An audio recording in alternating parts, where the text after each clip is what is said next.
Hi there, and welcome to the Online Ocean Symposium. The 13th Annual San Francisco International Ocean Film Festival is coming up. It's going from March 10th to the 13th, bringing the power and mystery of the ocean to the beautiful San Francisco Bay. Showcasing dozens of films from around the world, the festival is taking place at the Cowell Theater at Fort Mason. On this 4 days, the festival will showcase 48 films from about 13 countries and 10 different thematic programs. There will be panel discussions, there will be ocean conservation issues tackled, there will be awesome directors there, and we actually have awesome directors right here in this Hangout, which you are watching at home. We are going to be speaking with a couple of different panelists today and the actual film festival director to answer all interesting questions that might be coming from you, the audience, and also to talk about the films themselves. So without any further delay, let's just kind of kick that off. First of all, I'd like to introduce Ana Blanco. Ana, you are the San Francisco International Ocean Film Festival Executive Director. Can you tell us a little bit about the festival itself? Yeah, I'm happy to, and thanks for having us, Andrew. Thanks for everyone for joining us as well. So the festival is super exciting. Our mission is to inspire people to care about the ocean and to learn more about it, and we do that through the power of independent films. And we started back in 2004 at the Dolphin Club, which is a local swimming club here in San Francisco, and we started out as a volunteer-driven organization and rely primarily right now on volunteers throughout the year to help put on this amazing event. And it's a real opportunity for people of all ages to come see films from around the world that celebrate the ocean, that talk about the ocean, everything that happens above and below the waterline, and how we as humans interact with the ocean. Fantastic. So as this is the 13th annual festival, what are different ways that people can interact with the festival who might not necessarily be in San Francisco, and what is the best way to interact with the festival if they are in San Francisco and get information about it? Well, great question. So we have our 4-day film festivals coming up, and we have over 10 programs, and we have about 48 films, 13 countries represented. And in addition to that, we have our 2 panel discussions focusing on 2 specific areas of the ocean, and I can get back into that a little bit later on. But the films themselves are engaging and entertaining, and people can come to one of the films. We have passes now for all day Saturday and all day Sunday.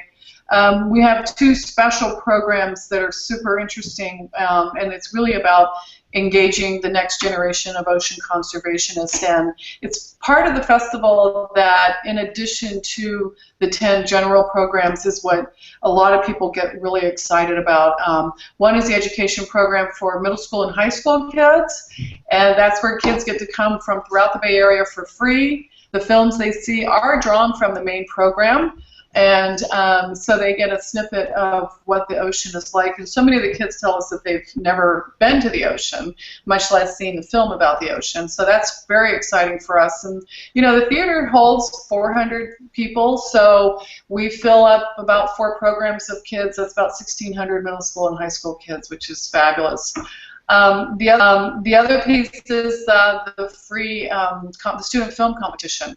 And that's a competition for kids from middle school and high school around the world to submit their film about the ocean. And I do have to say something about it, because this year we got over 100 submissions. We had submissions from South Africa, New Zealand, Morocco, India, and it has been incredibly fun to see what these kids put on film. It's a free program Sunday at 10 a.m.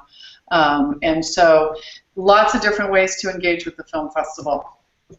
That's fantastic, and really great that you have such amazing opportunities for young people both in the Bay Area and around the world. So if, say, I was in the area and I wanted to help out in some sort of volunteer capacity, is there still opportunity to do that? How would I find out about that? Great question, because we're starting to get a lot of people who are asking about that. We have an online volunteer sign-up sheet, and it goes live to Monday the 15th. And throughout the festival, you know, over 4 days, we probably have about 100 slots for volunteers to participate. They can do everything from ticket taking to ushering, and the beauty of it is that they typically get to see the films as well. We have a lot of repeat volunteers who participate in that way. So always looking for people who care about the ocean, who want to help give back, and it's a great group of folks because a lot of them return, and everyone really has a really good time. Before I move on to any of our other guests, what, in your opinion, are some of the must-see festival highlights that everybody should really try and get to? Well, you know, a lot of people ask me that, and it's so not fair because every single film, every single program has something special, unique. Each one has its own storyline, which is, you know, everyone gets so excited about. A couple highlights are Surf Night, which is always a wonderful program. This year we have a local surf film, which is really about the history of surfing in San Francisco, and that's a fabulous program. We also have, on Sunday at 1 o'clock, we have one of our sponsored programs, which is sponsored by the Canadian Consulate. Great films about Canada. Every year we're fortunate to get films about Canada. A couple of the other programs, one of the programs has a film that's very interesting, not a topic we get a lot of films about, but it's called Sonic Sea, and it's about underwater sonar testing. And it's about how the underwater sonar testing that's been done in the past by the Navy is affecting marine wildlife. So that's another must-see film, I think. You know, out of 48 films, this year we have our first film from Peru. A short 4-minute film. We also have our very first film from Iran, another short film, which is listed on the website in the film blocks there. And we also have a film on sustainable seafood. It's the world premiere of sustainable seafood, and for us here in the Bay Area and increasingly around the world, what we eat and how we source our fish is such an interesting topic, and one of the most talked about subject matters to date. And so we have a film that we're going to be screening, and one of the panel discussions is about that. Another highlight of the whole festival is our opening night gala, and I can say a few words about that, but it's really our kickoff event. It's a fundraiser. It's Thursday night, and it's at the Golden Gate Club here in San Francisco. And we just signed on someone to come and speak at that event. So I might as well announce it now, but Jay Nichols is going to be speaking at the event and helping me MC the whole event. So it's about 200 people, live auction, silent auction, just a fabulous way for us to kick off the whole film festival and help raise funds to support our mission. You know, Jay Nichols is a great add to that. You know, the whole Blue Mind aspect is really spreading like wildfire. It's all over the place. I don't know if anybody else on this panel has a couple of blue marbles that they're ready to pass around, but I, for one, am definitely looking forward to checking out the gala, because galas are always fun, and I wish there was like 5 of me so I could go to every single event that was happening with the festival itself. Thanks, Anna, for joining. We're going to come back to you in a little bit. But you mentioned Canada, so I'm going to kind of toss it over to the Canadian filmmaker who's on the program right now. Ian Hinckley is a sailor, a media strategist, and a documentary filmmaker who grew up on the edge of the Salish Sea. Ian believes there's an appetite for strong human stories that connect us to the issues that matter, but I'm going to kind of stop talking about him in the third person and throw it right over to Ian. Ian, welcome to the program. Well, thanks. Thanks so much for having me here. No problem. Happy to have you here. Your film is titled Reaching Blue, and it is the story of a coastal way of life under threat. Can you talk to us a little bit about the movie, give us a little bit of a brief synopsis, that sort of thing? Absolutely. I grew up in Vancouver on the west coast of Canada, and I wanted to make a film about the ocean close to my own home because I've noticed changes on the coast and in the ocean just in my own lifetime. So, you know, as an example, when I was a kid, I remember there being salmon right outside of Vancouver, just jumping on the bay. The Gulf Islands were full of fish boats, and that's gone in so many ways. I've seen that change, and so that was an impetus for me to make a film and look at the waters around us, to try to find a way to connect individuals and to connect us as people to the direct changes that are on our doorstep, particularly around climate change as it's affecting the ocean and affecting individuals who live and work here. Can you tell us a little bit about the process of making this film? I actually have a couple of photos I want to show of you and what I'm assuming is your crew. Can you talk us through how the film was actually made? Yeah, well, Andy Robertson, and that's Andy right there. Andy and I are both now on Vancouver Island, and we realized that to capture the beauty of a place, you know, as people know, it's difficult to take a picture on the ocean. You know, if you want it to be blowing 30 knots or you want it to be sunny, you can't always schedule that in.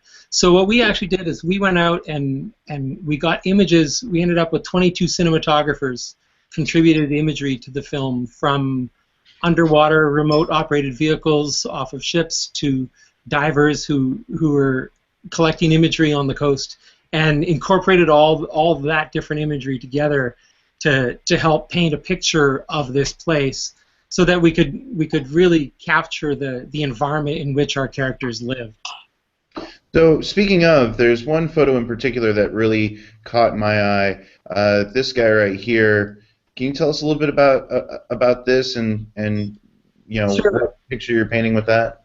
Yeah, well, that's an unusual boat for sure. It's a skin on frame hand-built boat. But we were down in Port Townsend, Washington, and we were looking for a particular boat actually, and we found the Western Flyer, which is John Steinbeck's boat that he used down in the Sierra Cortez, where he wrote the book Sierra Cortez and was on this old boat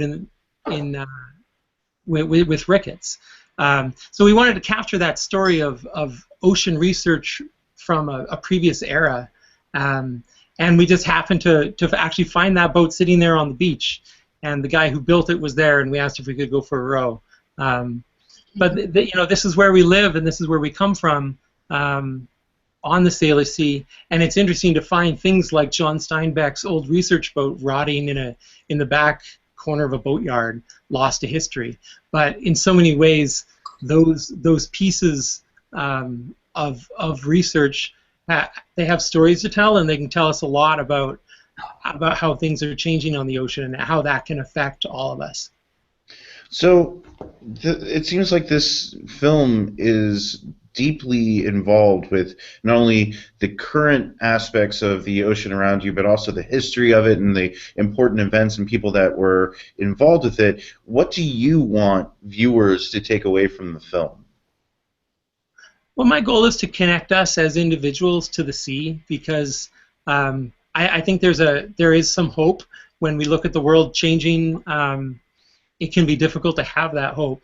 You know, people talk about climate and Paris and numbers, but climate change isn't just about math. It's something that I wanted to use this film, Reaching Blue, to connect to individuals, and one way to do that is through human story. And I think that's where things like this festival, the Ocean Film Festival in San Francisco, is great, because it can bring people who don't get out to these remote places, and get them that much closer to the ocean, to ask the questions, you know, why does it matter, and what does climate change really mean? You know, we've built a carbon economy. How can we perhaps move to a new green economy? And one way to do that is through film and through human stories on the ocean. That's a really fantastic goal. You know, one final question before I move on to the next guest. You know, you're in the San Francisco International Ocean Film Festival. How excited are you about it, and what do you hope to get out of it? Well, I'm actually really excited to come down to San Francisco and spend a few days with some other filmmakers and meet people who maybe haven't been to Canada. You know, we're on the same coast. I know it's a long drive, but it's possible, you know, for people in San Francisco to come up to Canada, and so coming down to show the film is a great opportunity to showcase where I live, where I come from, and some of the stories from my backyard, because we have a lot of things in common in terms of changes in the ocean, and from fisheries and salmon in California and British Columbia. These are, you know, we might have borders between us, but the planet is made up of one big ocean, and that's something that connects us. Thank you so much. Thank you for joining us, and you know, hope to see you in San Francisco. We'll come back when we, you know, go over some of the more general questions for the entire panel, and if we ever get questions from the people watching. And I want to remind viewers at home that you can actually ask questions directly to us through the question and answer function on the video you're watching right now. But until we get a question from you guys, I'm going to go right back to our panel. Our next guest is living in the picturesque town of Wanaka, New Zealand. Richard is an award-winning independent filmmaker and nature photographer whose work has been published around the world in publications, including Nat Geo. Richard, welcome to the program. Thank you for joining us today. Can you tell us a little bit about the film Speechless, The Polar Realm? Okay, it's thank you for having me be part of it. Speechless was a 10-year project. It's something that didn't come around quickly at all. I have a wonderful job that pays the bills, that takes me as a photography guide to the polar regions of the planet. So I spend a lot of time in the Arctic and the Antarctic, and have done so for the last 12 years or so. While I'm there, I guide people around, and in photography, I do some lecturing, and I also get to take pictures, which is the best part of the job. And so over 10 years, like Ian was saying, I was seeing changes, big changes, and the ways we operated because of the lack of ice, the ways the glaciers were disappearing, and I thought I needed to document this.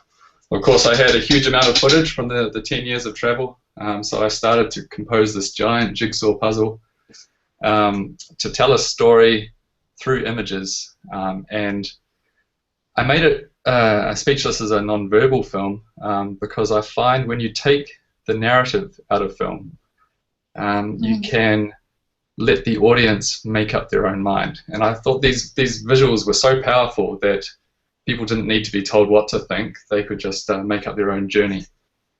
And another big part of this film was sharing these parts of the world with other people to reconnect them with nature, so to speak. And so by offering a film that had no dialogue, when they watched it, I found they had their own experience. And to me, it was the most accurate way I could portray what these places were like, just with natural sounds, with nice imagery. And then I had this beautiful score composed for the film by a Sydney musician. And it's quite minimalist, but she did a wonderful job. And that score really brings in the narrative and drives the piece. So that was necessary. Well, the images that I'm seeing and that I just shared with everybody, you know, they're most definitely very powerful. Can you tell us a little bit about what your favorite part of filming this movie was? Any particular experience or shot that you got that kind of left you in awe? Yeah, there would be a lot of moments there. But any encounter with wildlife is always special. But I suppose the most special encounter, and one that's always leaves a very strong impression on me, is every time I see a polar bear. My heart just goes out to these creatures. That's environments, their habitat loss is just astounding. And there was one polar bear encounter in particular. We were on a small ship. We were parked up in the ice early in the morning in the high Arctic. And a polar bear came over the horizon, and probably a young male, maybe 6 or 7 years old, reasonably curious, saw the ship from a distance. And up in the high Arctic, polar bears in this part of the Arctic have no predators. So they see a ship, they see it as an opportunity. And the polar bear walked right up to the ship. I was right up on the top of the probably 6 or 7. Oh yeah, this is the bear here, and managed to work my way down through the ship, through the galley, right down to the bottom of the ship where there's these holes that the lines go through. I forget the correct term. I put my head through this hole to see if the bear was down there because I wanted a lower shot, and sure enough, right in front of me, maybe 2 meters away, this bear was just sniffing around. And so we came eye to eye. We looked at each other for a couple of minutes, 3 minutes, so tears coming down my face. It was just so beautiful. And we just stared at each other. And we're both just as curious about each other at the time. I managed to put my hands through the hole and take a couple of photographs like we have here. But it was just such a special encounter, just to look straight into the eye of this beautiful animal. And then he got Maybe he bored was just trying to help a hairless bear get out. So that is a fantastic, amazing story, and the way you portrayed it, the way you just verbally told us, it lends itself to this picture. I'm curious, you mentioned the fact that people watching this film with no narrative or no verbal aspect can draw their own conclusions, draw their own aspects of the film. Do you think that it might be missing your story a little bit from that, or do you not want to impose your story? You've got it right there. I didn't want to impose my story. I feel in this day and age, more and more often now, that the general public is so disconnected with nature. We live in these big cities, and we just lose touch that we are part of the planet, and we are nature ourselves. And so by taking out my story and just putting these images, I wanted to evoke an experience, really, something that really touched people, and it could be their experience, not my experience. And that's what it was all about, just surrounding yourself with nature, reconnecting with it, and having an experience. Yeah, well, I for one am very much looking forward to seeing this very powerful film on the big screen. But this isn't the first film that you've had in the San Francisco International Film Festival, is it? You had one in, I believe, 2011. Can you tell us a little bit about Landscapes at the World's End and your experience with the past film festival? Okay, it's been a real pleasure to be involved twice now with the San Francisco International Ocean Film Festival. I'm very happy to return. The 2011 film was along similar lines of this film, but it was displayed in a slightly different way. I used 3 screens for this film. It was a triptych, and it was more a combination of still photography and videography. And this film was designed as part of an exhibition where one could walk into the exhibition surrounded by 3 screens that were changing all the time, and it didn't matter if you arrived there at the start or halfway through, it would just go on a loop. I eventually formed this film to fit on a cinema screen, and it was shown in 2011. I think Speechless is a big step up from this film. I learned a lot. I was probably only 25 when I made that Landscapes. So 5 years later, this film has developed a lot. There's a lot of new material. The majority was filmed in the last few years on better equipment, with a bit more skill. And so it's something I'm very proud of, and it's getting a great reception. Well, I am very sorry to have missed that experience, especially the immersive side. That sounds very fantastic.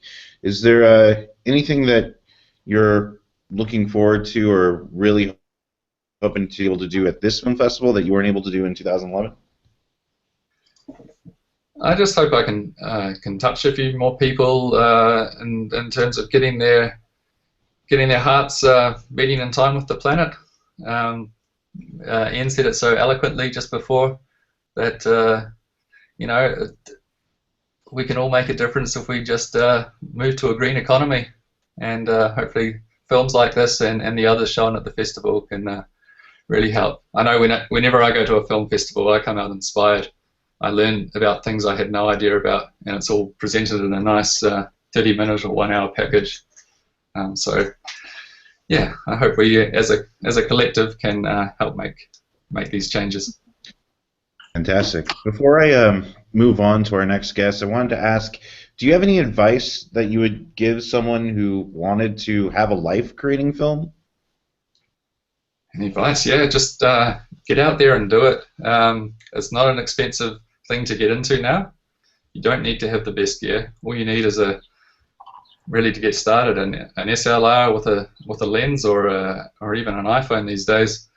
The sooner you get going and experiment and see your audience reaction to your work, it'll inspire you to do more, and you'll get more and more ideas by talking to other people. So I say just get going. Make a film in your backyard about the wildlife you have right there, or an issue that's going on in town, an environmental issue. Environmental films are a great place to start. Fantastic. Well, we're going to move on over to our next guest. I want to first, thank you so much, Richard, for joining us. I really enjoyed speaking with you and checking out the images that you provided for this. But our next guest is actually, I believe, just down the street from me currently, if you're in the Sunset.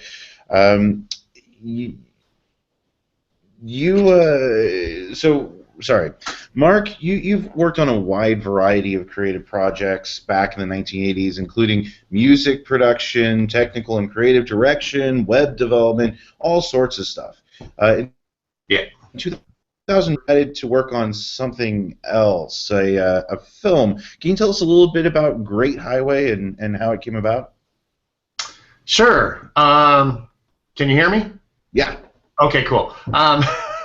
The film came about because I kind of realized the what Richard was saying, that things are easier now. You don't need a big flatbed. You don't need to develop film anymore. It's all video, and you can do it with the tools that you have on your computer. So I thought it was a unique opportunity to try filmmaking, and I had a real passion about surfing. So I wanted to tell this story. This is a story that's never really been told. So I wanted to get this message out there. Well, fantastic. And the footage I've seen so far, just from the trailer, seems like you have, quite an extensive, portfolio of imagery and characters that you interviewed and sites that you saw just, right outside of the beach right here downtown, not downtown, down in the outer Sunset of San Francisco. Specifically for that, like why was that area so fascinating to you and those people that were hanging out there?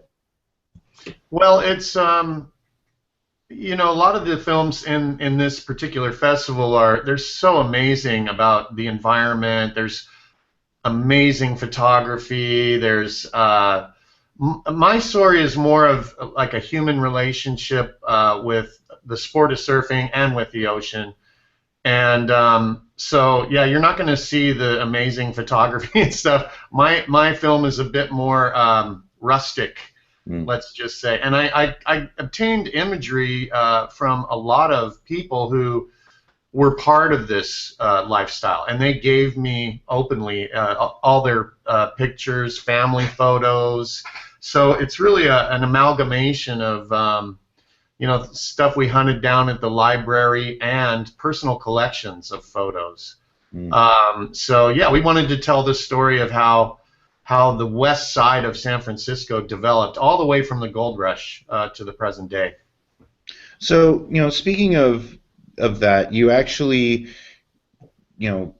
coming from the 1800s and to today, you must have experienced all sorts of different eras, all sorts of different interesting history, all sorts of cool stories. If you had to choose, what would be your favorite era that you interacted with on this? Oh, well, for me, it was the old guys. It was the people who did this before wetsuits. I mean, you know how cold the water is if you've dipped your toe in.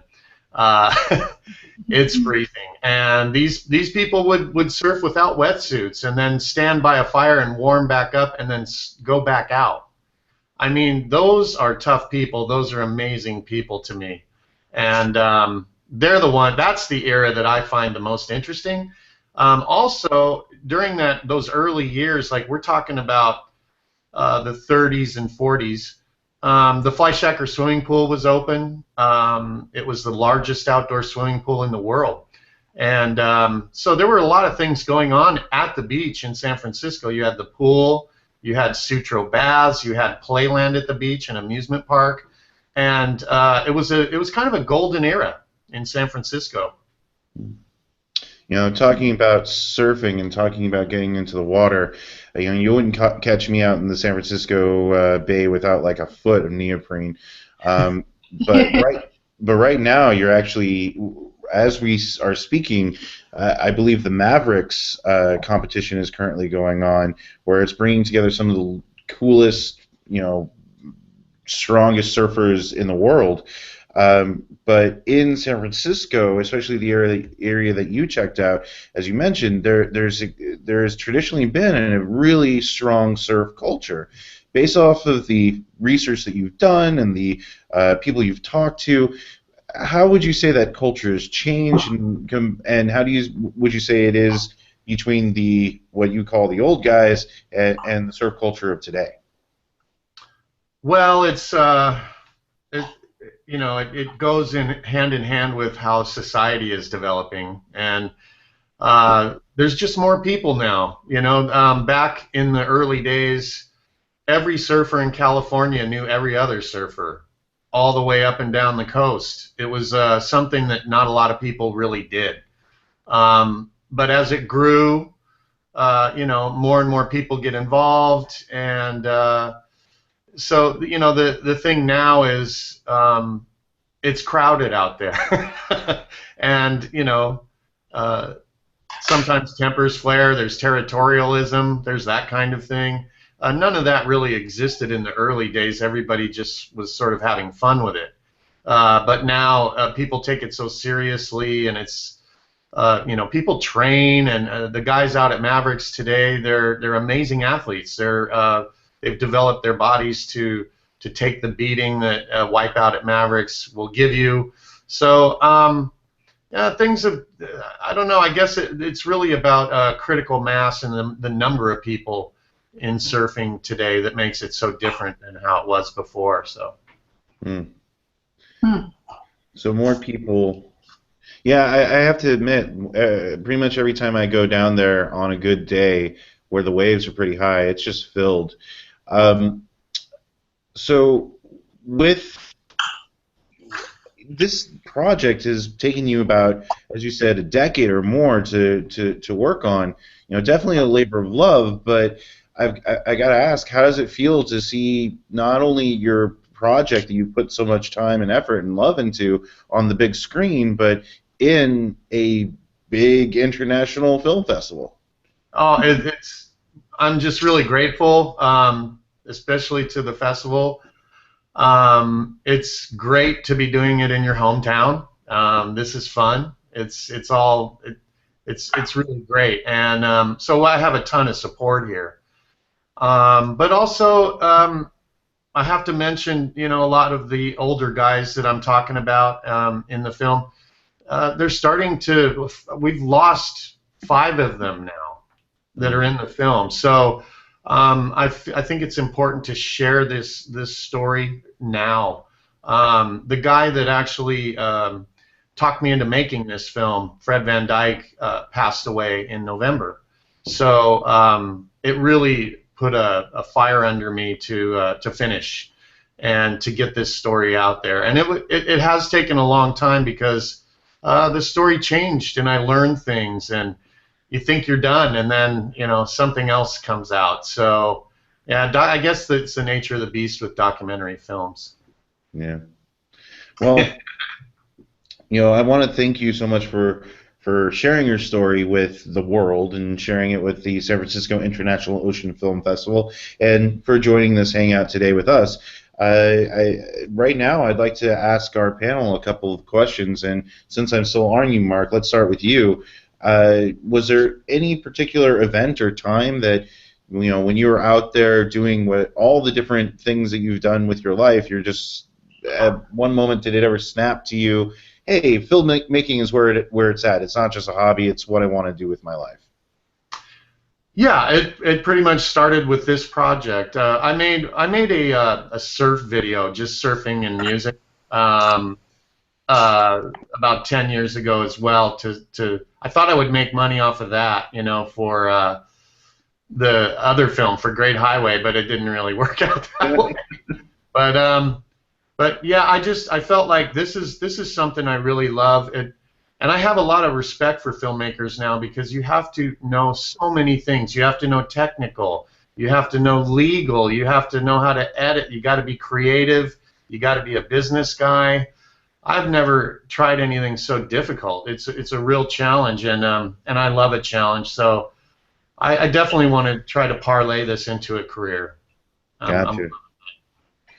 So, Richard, what about you?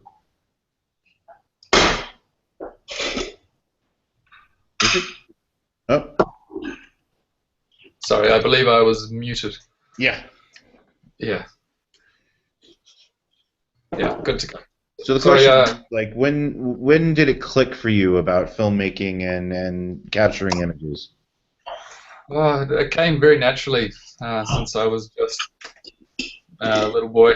I remember being at school, and for homework assignments, instead of writing an essay, I would make a film and hand it in, and it generally wasn't too frowned upon. So I was encouraged with the family video camera to start telling stories, and I learned as I went along. I wasn't taught in filmmaking. I just trial and error, get feedback from people. Learn the hard way sometimes, but you pick it up as you go along, and the more you create, the more you learn, and yeah, I'm still learning. Yeah, absolutely, a lot to learn. It's funny you mentioned that, because when I was in high school, I had a group project where we were supposed to recite Shakespeare, a scene from, I believe, Macbeth, or the play that shall not be named. And nobody in the group was very good at memorizing the lines, so we decided let's just film it and edit it together and put it in. And the teacher gave us an A on the project, and because we did it creatively, and everybody got over their stage fright. Ian, while I got you on, when did it click for you about filmmaking? Well, I guess I could say that maybe I'm lucky. I was a student at University of British Columbia, and I found out that I could actually get a major in film and not have to write as many papers. I just had to make some movies. So that seemed like a good idea. So now, yeah, 20 years later, I have a number of ocean films under my belt. But I think actually the real connection for me was working on other people's films. I certainly agree with that idea of just go out and do it. Anybody can make a movie, and beyond that, there's a lot of filmmakers out there who need help, and it's the best place to learn is to find other filmmakers in your community and work on their films. I guess I think sometimes that I made mistakes on other people's films, and now I get to make my own. So that can be a helpful start. Fantastic. Anna, when did you get into film, and how did it kind of click for you?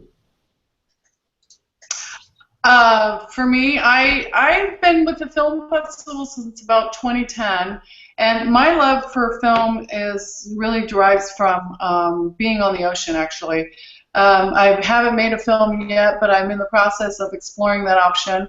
I'm a sailor, So I've been sailing on the bay and have had a lot of interaction with the ocean in that fashion, and that's what drove me to do what I do and to have the impact that I do have. And I wanted to touch briefly on Ian's comment, which was, Richard's comments about impacting audiences and having audiences' reactions. And I think that's one of the most rewarding parts about doing this, is that I have people who come every year to the film festival, and they always come back and say, I'll never forget that film that we saw about plastics in the ocean, or I'll never forget that film that was about the polar bear.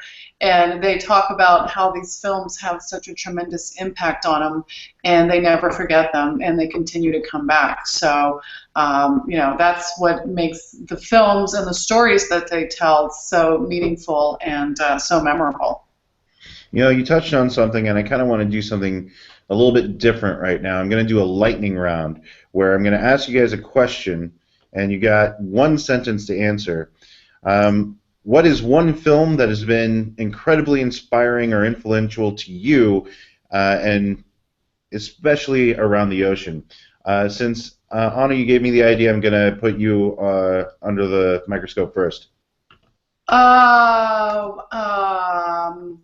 Well, it's not fair because I have about 400 in my belt. That's like being the first to order for dinner, right? I would have to say Plastic Pollution. It's a film about plastics in the sea. It was a couple years ago, and all about the Pacific Gyre. And, a lot of the films come in ebbs and flows, pun intended. Some years we'll get lots of films about plastics, and other years we won't get any about plastics. So this year we don't quite have so many, but that one definitely was memorable and left an impact on everyone. Awesome. Ian, you? Oddly enough, I'm going to stay with this theme of plastics. I was on Midway Atoll with Chris Jordan, the photographer who shot a lot of photos of plastic in Albatross, and you might have seen that. And we went out to make a film about plastic in the ocean. And actually the reason that film was inspiring to me is that I thought that it was going to be a feature documentary. And what we ended up making was a 4.5-minute film as a trailer, and you can look at it at midwayfilm.com. Some of you might have seen it, but it's amazing that sometimes the smallest piece of media can have a broader reach and a bigger impact than a big one. And you never know what is going to engage and be shared and capture an audience. So, sometimes you might think it's going to be a Hollywood movie, and it turns out to be a clip that's shared on Facebook instead. And I think there's lessons for all of us there. Fantastic. We'll all have to check it out, and everybody viewing at home, you should check it out. Richard, you? Just want to say quickly to Ian, that's a wonderful trailer. I've seen it so many times, and I was waiting for the full movie to come out. But it's so moving.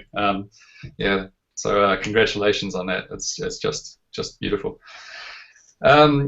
I would say Chasing Ice. I'm sure you've seen the documentary, big budget thing. But what I like about that film is they used photography as a tool to show change. And that's what photography can be so powerful to do, especially with climate change. For those not familiar with that, the photographer there set up time-lapse cameras on glaciers all over the northern hemisphere, and was able to capture over 5 or 10 years motion in these glaciers and see right in front of your eyes in a few seconds the huge changes that are occurring. So to see photography put to that use, that made it a winner for me. Yeah, the calving events that they were able to capture and that were incredible. Yeah, scary stuff. Yeah, Mark, you, one film. I would say Surfing for Life. It was a documentary film about people beyond the age of 70 who still surf. And that connection with the water was so powerful and meaningful to all of them, and it was just a beautiful little film. And yeah, in terms of the ocean and my favorite film about that's one of them, definitely for sure. Well, that's a really fantastic movie. When I saw it, it reminded me of a couple of different people, including, Sylvia Earle and a couple of other individuals who are constantly in the ocean and just seem to have found this weird fountain of youth of just being underwater.